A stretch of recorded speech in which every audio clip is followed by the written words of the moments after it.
Hey there, Sharon Horne-Ellstrom here for the Get Up and Go Challenge. This month, the month of September, we're going to talk about set up for success. How do we set ourselves up for success on all different topics as we lead into the October month-long 30-plus day Get Up and Go Challenge. But I wanted to discuss, and I thought it'd be awesome to just talk about different topics that keep coming up for myself and for other people, especially during a year like 2020 with all of the COVID changes and all of the changes and challenges that every one of us are facing. What are some of the topics that just keep coming up? What are some of the questions I keep getting? And one of them is the last couple of weeks, it's all about how do I deal with this situation? What do I do? What kind of coping mechanisms, tools, tricks, strategies, ideas can I use to deal with this situation or that situation? And it all comes down to not only just coping and surviving a situation, but how do I come out better? How do I thrive in any different challenge or change versus just surviving? And what kind of a coping mechanism? How do I figure this out? How do I get through this? And it reminded me, I was thinking about traffic as I was thinking about coping mechanisms, because back in my working days in corporate America, and I go back a ways because I haven't driven for the last couple of years, so maybe traffic is less emotional a topic for me than it used to be, but I used to have to drive at least 1 hour each way to my job. I was working for a big industrial bakery, and it was a good hour without any traffic. Zero traffic, great road conditions, no weather, no nothing. It was a minimum of an hour away each way, right? So I worked 5 days a week, or sometimes more, but 5 days a week for sure. And I had two little kids at home, and my husband worked second shift. So we had to figure this out. And I got to the point where I hated traffic. I took traffic personally. I would get all upset if there was traffic, and because I knew it was lengthening the amount of time it would take me to get from home to work, work to home.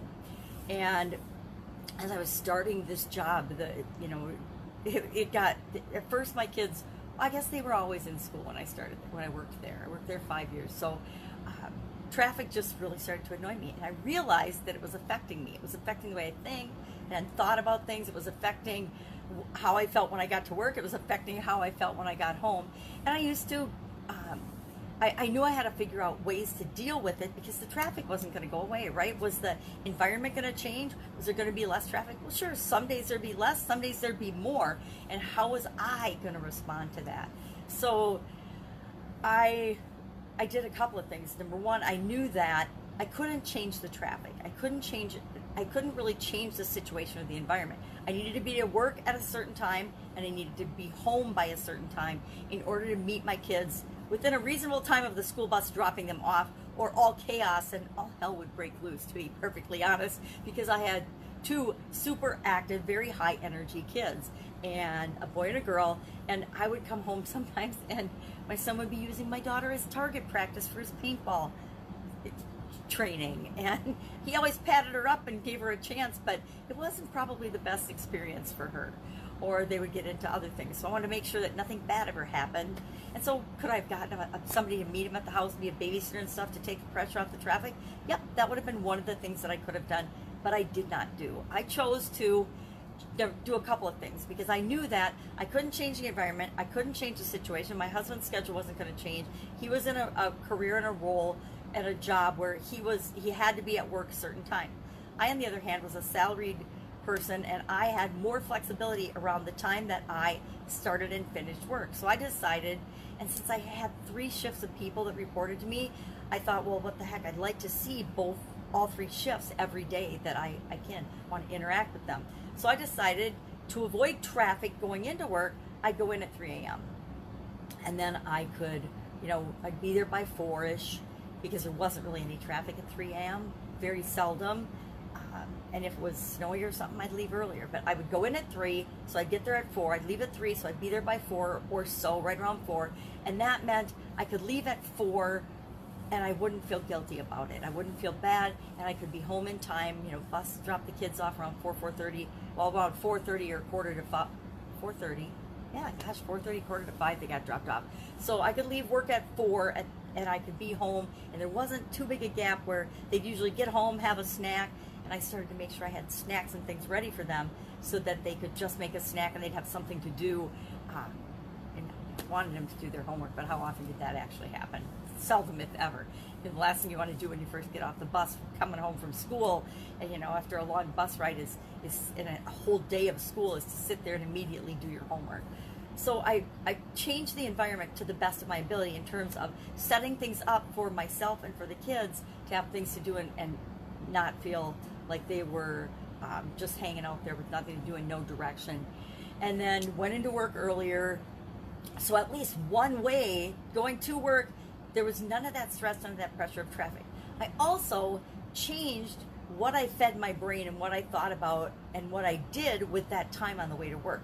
Instead of thinking that as a troublesome, dead time, I started to use that time as my quiet time.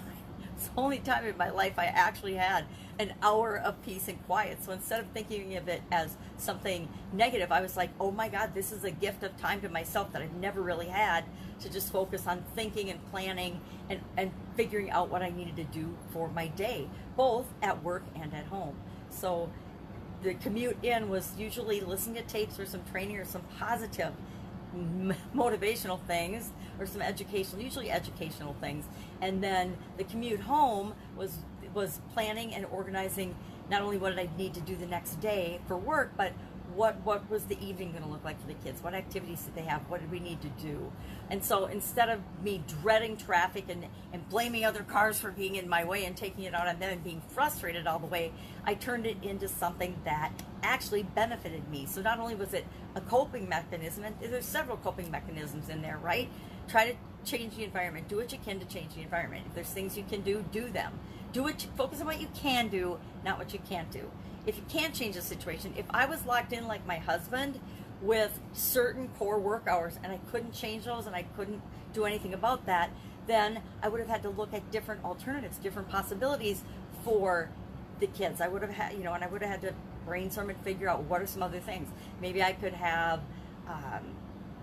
somebody meet them at the house. I could have had my mother-in-law meet them at the house and spend an hour a night with them until I could get home, things like that. And I did do that on occasion. Sometimes things change all the time. Sometimes there'd be meetings or things that I needed to stay to work later for, and so I had a couple of people that were backup, but I didn't want them to be the go-to person every single day because I really wanted to spend time with my kids and interact with them. So traffic, instead of being a negative, I had to turn that into a positive because number one, it was stressful, and who needs added stress and strife in their life? Number two, I knew that there was nothing positive coming from me having a negative association with traffic, given that it's an inanimate thing. There's nothing I can do about the traffic. It's like wanting the weather to be different. Yes, sometimes we wish it wasn't raining, but there is absolutely, positively nothing we can do about the weather, right? Except adapt and adjust to whatever conditions we need to find ourselves in outdoors. So we do what we can with what we've got, and we change what we can change. We don't have to love it, but we usually have to accept just what is, especially if it's something that's not controllable. I don't know anybody yet that has the ability to control the weather. I don't know anybody yet who controls, their timeliness of their departure from this earth, things like that. So we need to have strategies and ways of dealing with things outside of us that we cannot necessarily control. Think of this whole COVID pandemic. How many things have popped up in your life that you're just told this is what you have to do? Hey, you have to shut your business down today. You have no choice. You have no alternative. Now, you have to shut your business down because that's the new expectation, guideline, rule, law.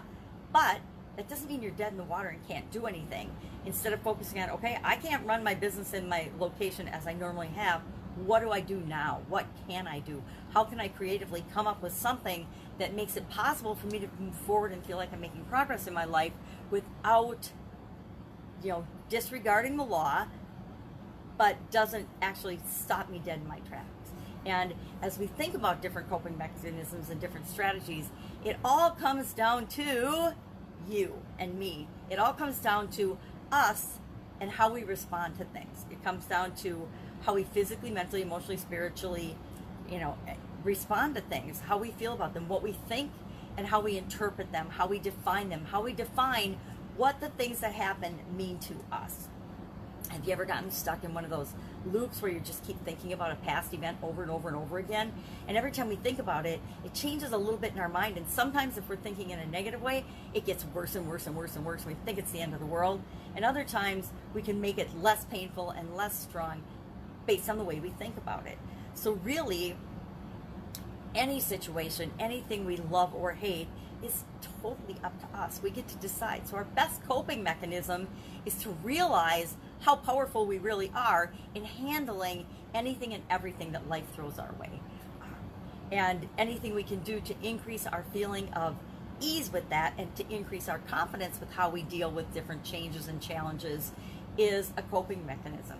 You know, we all have these negative triggers. There's things that people will say or do, or smells, or things that will happen around us that will trigger us. And then we can have positive triggers. You know, smelling grandma's cooking always was a positive trigger for me. But when my ex-husband would call and say, "You got a minute? You got a sec?" That's a negative trigger for me. It would just be, okay, I know what's coming. And so we can take triggers and we can actually create our own triggers and associations that send us in a positive track. We can create triggers that make us automatically run a habitual process that is a positive coping strategy that will make sure we're better off than a negative trigger. We can focus on what we can do, but not what we can't. We can control our time, our schedule, when we go to bed, when we wake up, how much energy we have, how we eat, how we sleep, what we do. We have so many more things that we can control than that we can't control, but we spend so much more time focusing on the things that we can't do and can't control and aren't the way we want them to be. And as long as we do that, we just keep creating more of them. Another thing is that I find super powerful whenever I'm in a situation that feels difficult or strange or challenging is I need to move and change my physiology, change my body, change my breathing, take a deep breath sometimes. Sometimes when I feel like I'm going to blow a gasket or, just scream or something, I just take a couple of deep breaths. And that gives me time to pause and think about how I really want to respond or react. I would love to know in the comments below, what is your favorite, best coping mechanism? Mine is like breathe, change my body, change my environment. I very seldom in my life walked out of a meeting, but I have one very clear reminder of a meeting that I was involved in one of my businesses with a city council meeting and a neighbor and some other stuff. And I actually listened to it for about 15 minutes, and the people were so ridiculous and so off track, I didn't even want to respond. I didn't want to say anything. I took a deep breath and I said, "Excuse me," and I walked out the door. I just walked out the door. And that was my coping mechanism, because I knew if I stayed and opened my mouth and reacted based on the nonsense that these people were saying, I would have responded in a way that I wasn't proud of and that was honest and true for how I felt about it, but it wasn't a reasoned out rational response. And so I knew I had to get out of that environment. I had to get out of that meeting. I had to walk away. And then 15 minutes later, I met with the city council member. I said, "This is my position on this," which was totally rational and it wasn't emotional. It was like, this is so far over the top, I don't even want to respond to it, but here is my response. And ended up with a much better result than had I blown a gasket in front of these people, because that would have just made me look bad and ridiculous. And in this situation, I wasn't the bad and ridiculous one. So we find and we use what works for us, and it's a trial and error thing. My traffic position and how I feel about traffic now is very different than when I hated traffic. And it wasn't a overnight, okay, I hate traffic today, I don't mind traffic, I love traffic, here's the benefit tomorrow. It was probably, several months of trial and error to figure out what worked for me, what made me feel better, what made me feel worse, what wasn't going to work, what would work. Trying it and figuring out and having alternative plans of, okay, I tried this, it made me feel a little better, but it didn't really solve any of the long-term problems that I needed to solve in this particular situation. So, coping mechanisms, we all have them, we all need to find them. Let's talk about the ones that work the best for you and for me. Let's talk about that. Let's have a dialogue about that in the comments below and see if we can help one another to discover better and easier and faster ways of coping with different situations. And again, it's not always just difficult situations that we need coping mechanisms for.